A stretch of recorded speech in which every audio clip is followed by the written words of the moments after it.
story I wanted to share. Pretty badly. So badly that I was going to write a speech on that story.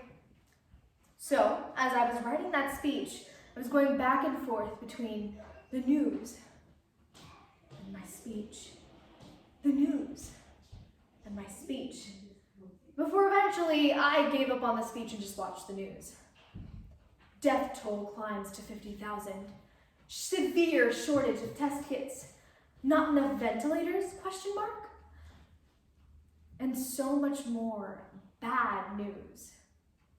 It's like good news is the only actual news now. Like the entire world is collectively surprised every time something good happens. So, sure enough, I became addicted to the news. It was like watching reality TV, only with more suits. Hazmat suits, I mean. Keep in mind, I'm not in a shortage of things to do. I'm a classical dancer and singer, both of which require practice. I'm the president of my own fundraising club for charity. I'm a policy debater, and there was that speech I was procrastinating heavily on.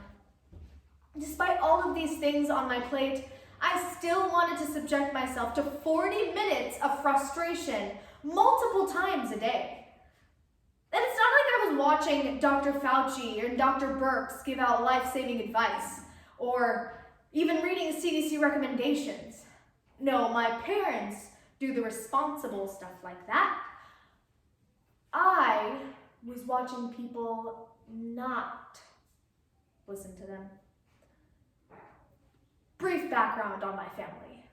My dad is immune suppressed. My mom is a med school graduate who now works at an insurance company.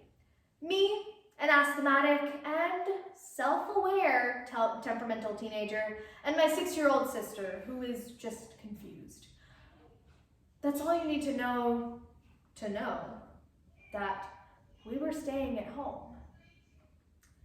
So when we saw news of people protesting stay-at-home orders, let's just say my sister was no longer the only one in the household. Very, very confused. The debater in me jumped to scream refutations at their points, to let them know that they were endangering themselves, their loved ones, and people they did not even know. But it dawned on me that the rights and liberties named self-evident by the Constitution and the very basis of this nation were somehow in their favor. I no longer wanted to refute the opposition's points, but thoroughly understand them. So I wrote something. Not a speech, because I did not write it as a speaker, but also as a debater and a citizen of the United States. Beginning with the debater in me. I did a type of 3-person debate in middle school before switching to public forum and policy styles of debate in my freshman year of high school. A major part of every debate round is the final speakers of either side. This is the I'm on the edge of my seat with heart palpitations moment for the debaters. Why? Because this is where impact calculation happens.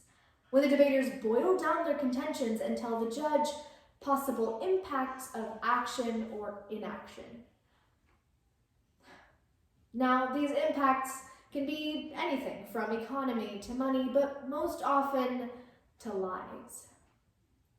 Because across all styles of debate, it is accepted that lives outweigh everything.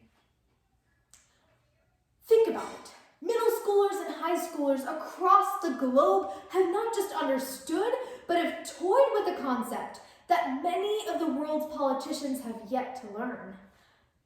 I refer to the infamous interview CNN's Anderson Cooper conducted with Mayor of Las Vegas, Carolyn Goodman.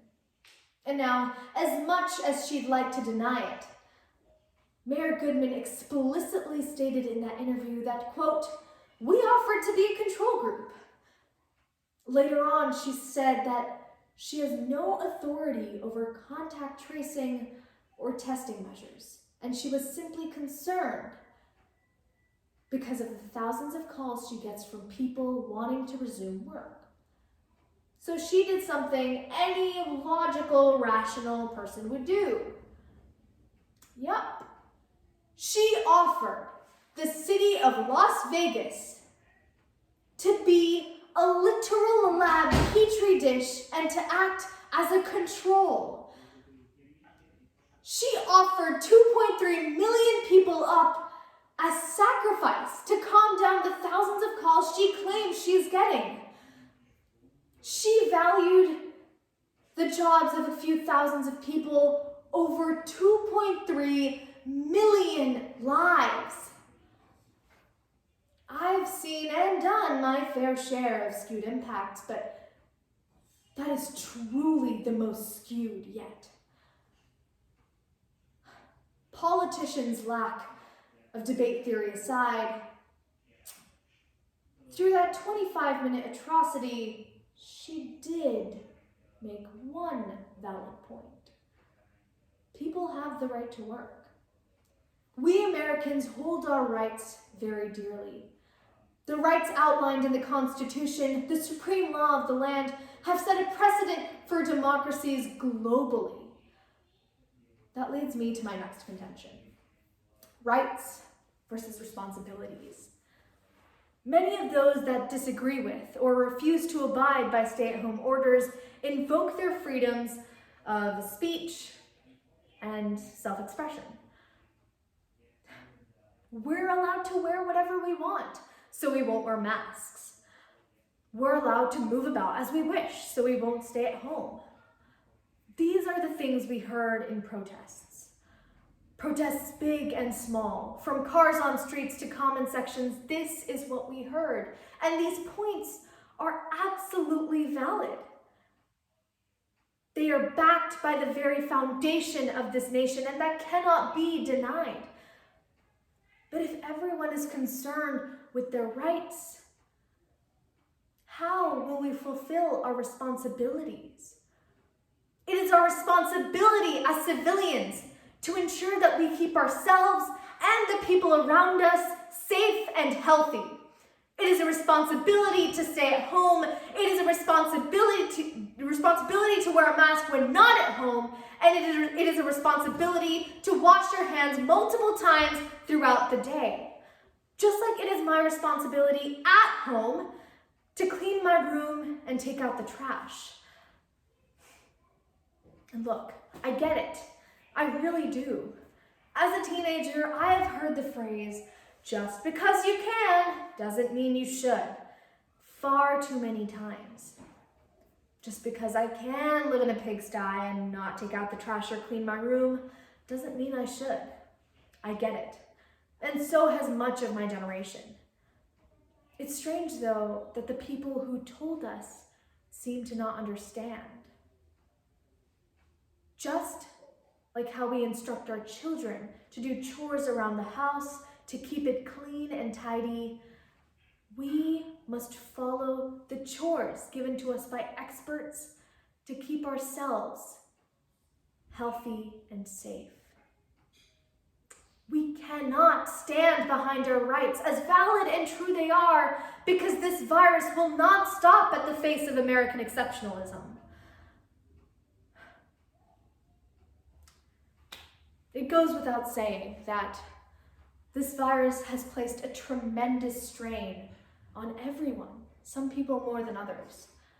I speak from the privileged position of having a roof over my head, a source of income, and my sister and I have access to broadband to continue our schooling. But to beat an invisible adversary, we must stand united while standing 6 feet apart. Now, let's all stay at home, get addicted to the news, and watch as much more good news comes our way.